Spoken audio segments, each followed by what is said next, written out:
तो हेलो दोस्त, आपका इस यूट्यूब चैनल निर्माण क्लासेस पर स्वागत है। जैसा कि हम लोग डेली बेसिस पे क्लास 10th साइंस का प्रीवियस ईयर क्वेश्चन हम लोग कर रहे हैं जो आपके पीवाईक्यू में पूछा गया है। तो चलिए आज का क्लास हम लोग स्टार्ट करते हैं। पिछले वीडियो में हम लोग 60 नंबर क्वेश्चन तो अच्छे से कर लिए थे। आज हम लोग 61 नंबर क्वेश्चन से आगे की ओर बढ़ेंगे और समझते हुए चलेंगे। तो आज का पहला क्वेश्चन क्या कह रहा है निम्नांकित में कौन उपधातु है। उपधातु का इंग्लिश क्या होता है दोस्तों? मेटेलॉइड। तो ऑप्शन में आपका है फेरस यानी कि लोहा, कॉपर यानी कि तांबा, निकेल और डी में आपका आर्सेनिक। तो उपधातु कौन है दोस्त इनमें? तो ये सब इसका राइट आंसर क्या हो जाएगा? ऑप्शन नंबर डी क्या हो जाएगा? इसका राइट आंसर होगा। आर्सेनिक क्या होता है? एक उपधातु होता है। और उपधातु कौन होते हैं दोस्तों? जो आर्सेनिक होता है, आर्सेनिक और एक और होता है सिलिकॉन। सिलिकॉन ये क्या होते हैं दोनों? ये दोनों क्या होते हैं? उपधातु होते हैं। तो इसको आप ध्यान में रखिएगा। नेक्स्ट क्या कह रहा है? नेक्स्ट कह रहा है कि CO3 arrow CaOS plus CO2 किस प्रकार की अभिक्रिया है? वियोजन अभिक्रिया, संयोजन अभिक्रिया की विस्थापन की द्विविस्थापन। तो इसका राइट आंसर क्या होगा दोस्त? इसका राइट आंसर हो जाएगा ऑप्शन नंबर ए। क्या हो जाएगा? वियोजन अभिक्रिया। वियोजन अभिक्रिया क्यों होगा दोस्त?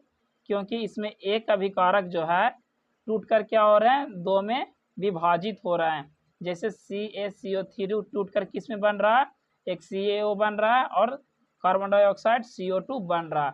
तो जब एक अभिकारक टूट कर दो में बढ़ता है तो उसे क्या कहते हैं हम लोग? वियोजन अभिक्रिया कहते हैं। तो इसका राइट आंसर क्या हो जाएगा? ऑप्शन नंबर ए, क्या? वियोजन। चलिए अब नेक्स्ट क्वेश्चन की ओर चलते हैं। क्या कह रहा है? निम्नांकित में कौन समीकरण संतुलित है?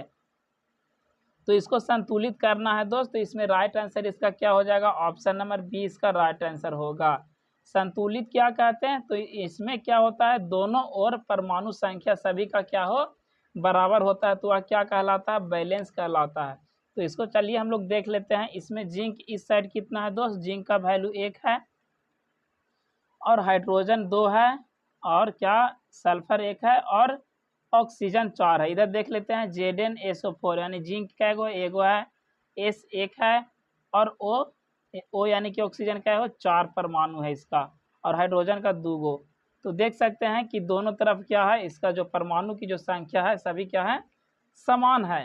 तो इसका राइट आंसर क्या हो जाएगा? Option number B. क्या होंगे? तो ये क्या है? समीकरण संतुलित है। निम्नलिखित में से किसके द्वारा औद्योगिक क्षेत्र में अम्ल वर्षा होती है? क्लोरोफ्लोरोकार्बन, सल्फर डाइऑक्साइड, ओजोन की कार्बन डाइऑक्साइड।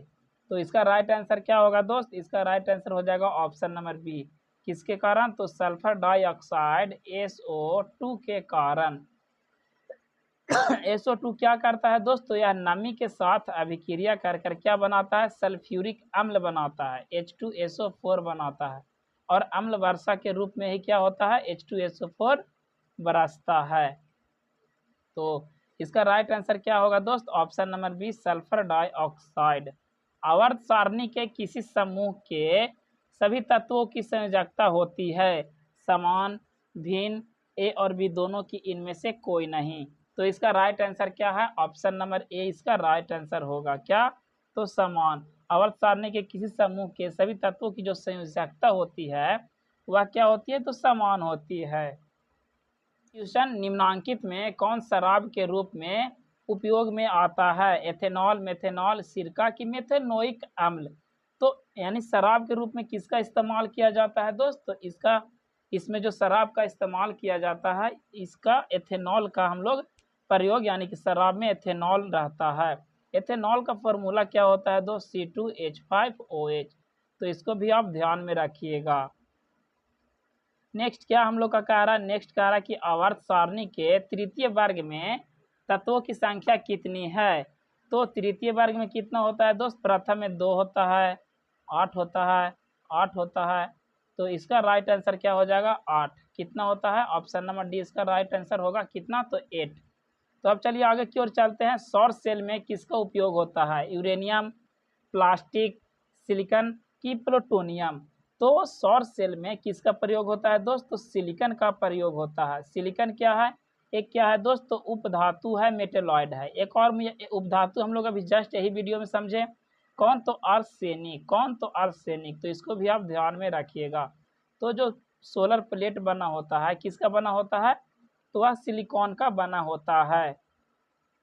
एक तत्व का इलेक्ट्रॉनिक विन्यास कितना है, 2 है, 8 है, 7 है। इस तत्व की परमाणु संख्या क्या है, तो 2, 8, 10 हो गया दोस्त, और 10 और 7 17। तो 17 किसका होता है, तो 17 किसका होता है, तो इसका इलेक्ट्रॉनिक विन्यास क्या हो जाएगा, 17।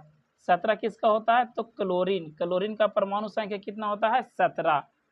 ड्यूरालुमिन किस धातु का मिश्र धातु है, लोहा का, टिन का, एल्यूमिनियम का, कि कॉपर का। तो यह किसका है दोस्त, तो यह किसका है, ड्यूरालुमिन किसका मिश्र धातु है, तो यह एल्यूमिनियम का मिश्र धातु होता है। तो इसका राइट आंसर क्या हो जाएगा, ऑप्शन नंबर सी इसका राइट आंसर हो जाएगा, सही है। तो इस वीडियो में बस इतना ही दोस्त। अगर आपको लगता है कि यह वीडियो आपके लिए थोड़ा भी इन्फॉर्मेटिव हुआ हो तो वीडियो को लाइक करें एंड चैनल को भी सब्सक्राइब करें।